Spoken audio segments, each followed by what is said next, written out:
मेरे भाई बहन, आप लोगों को मेरा जय श्री राधे, जय श्री कृष्ण। श्रीमद् भागवत महापुराण प्रथम स्कंद के इस 39वें अंक में हम महाराज परीक्षित के शाप के बाद की जो घटनाएं हैं उसके बारे में आप लोगों के सामने प्रस्तुत करूंगा। महाराज परीक्षित अपने राजधानी में वापस आ गए और जब स्वर्ण का मुकुट उतार के रखा तो उन्होंने कलयुग को जो 5वां स्थान स्वर्ण का दिया था, क्योंकि संत लोग ऐसा बताते हैं कि वो मुकुट जरासंध का था और जरासंध का जो मुकुट था स्वर्ण का था और पाप की कमाई से बना हुआ वो था, क्योंकि वो बलशाली बहुत था। तो अपने बल का दुरुपयोग करके सारी संपत्ति और अपने राज्य का भी विस्तार किया था और उस पाप की कमाई से बना हुआ वह मुकुट था और उस पर कलयुग का वास हो गया। और जैसे उन्होंने रखा तो उन्होंने ज्ञात हुआ, करे मैंने क्या कर दिया, मैंने ऋषि का श्राप दे, ऋषि का मैंने अपराध कर दिया, ऋषि का मैंने अपराध किया और उनके गले में मैं सर्प डाल दिया।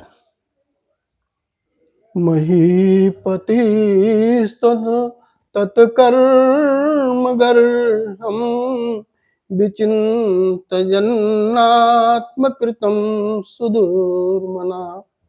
अहो मया नीच मनार्यवत कृतं निरागसि ब्रह्मणि गूढ़तेज।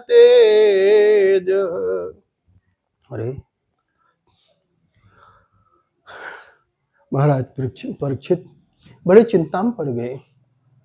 वही पतिस्तु तत्कर्म करे, हम उस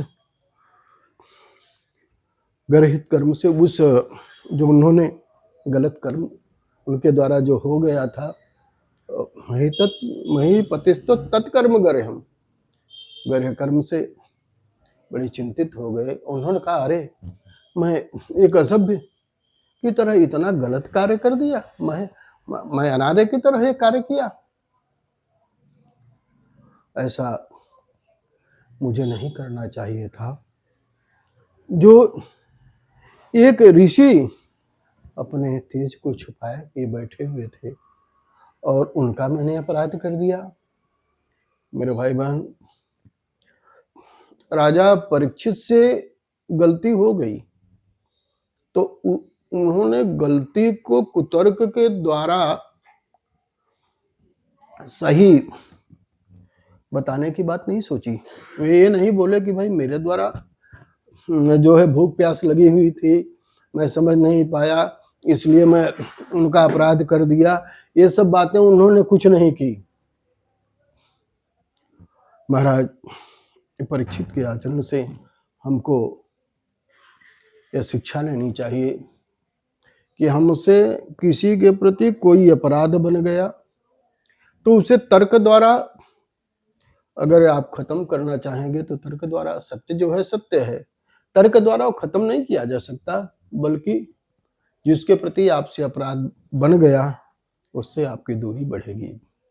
इसलिए अगर आपसे कोई गलत कर्म हुआ है तो उस कर्म को आप स्वीकार करो कि मेरे द्वारा भाई ये कार्य हो गया। आपके बड़े से भी के प्रति हो सकता है, छोटे के प्रति भी हो सकता है। तो जिसके प्रति गलत कर्म हो गया है उससे क्षमा मांगने में कोई बुराई नहीं है।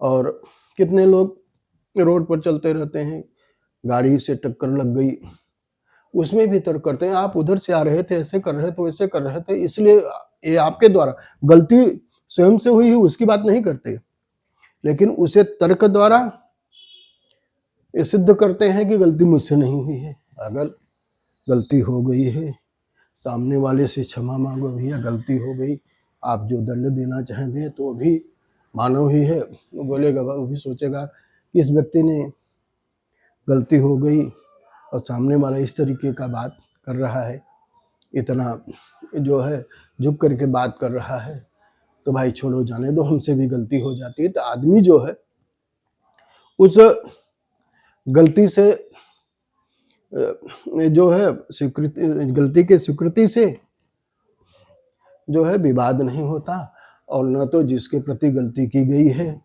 उससे दूरी भी नहीं बनती। इसलिए गलती करने के बाद उसे स्वीकार कर लेने में ही भलाई है, चाहे किसी के प्रति हो।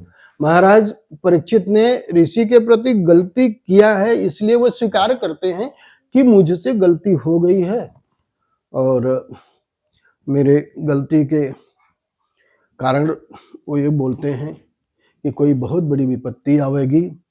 और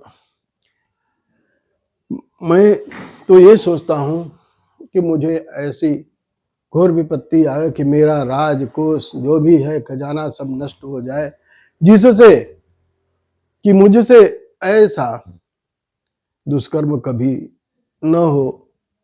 और ऐसा महाराज परीक्षित सोच ही रहे हैं और अपने मन में विचार कर रहे हैं कि मुझे इस गलती का परिणाम जो है भुगतना पड़े।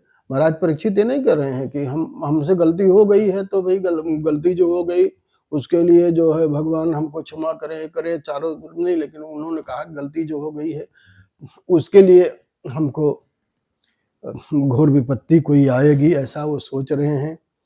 और अपने को भी बोल रहे हैं कि सारा खजाना, मेरा राज्य साम्राज्य सब नष्ट हो जाए, ऐसा वो सोच रहे हैं। इतने में ही समीक ऋषि के शिष्य थे, उनका नाम गौरमुख था, उन्होंने उनको भेजा है समीक ऋषि ने। और गौरमुख आकर के महाराज परीक्षित से बताते हैं, राजन ऋषि कुमार ने आपको शाप दे दिया है कि 7वें दिन ही आपकी, आज के 7वें दिन ही आपकी मृत्यु हो जाएगी और आप अपनी मृत्यु से बचने का जो कुछ उपाय करना चाहें उसको कर लीजिए। महाराज परीक्षित बिल्कुल ये नहीं सोचे कि मैं तो इतना धर्मात्मा राजा, मेरे साथ ऐसा हो गया, और कहीं इसके बारे में उन्होंने विचार नहीं किया।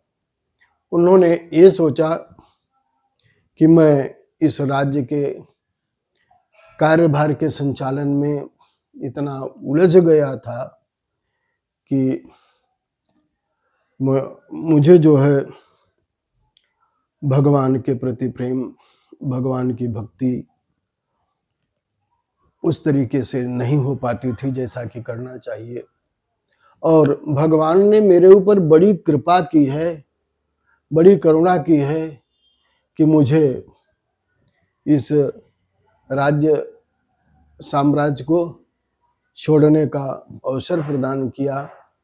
और ऋषि के श्राप के बहाने भगवान अपने चरणों में मुझे बुलाना चाहते हैं।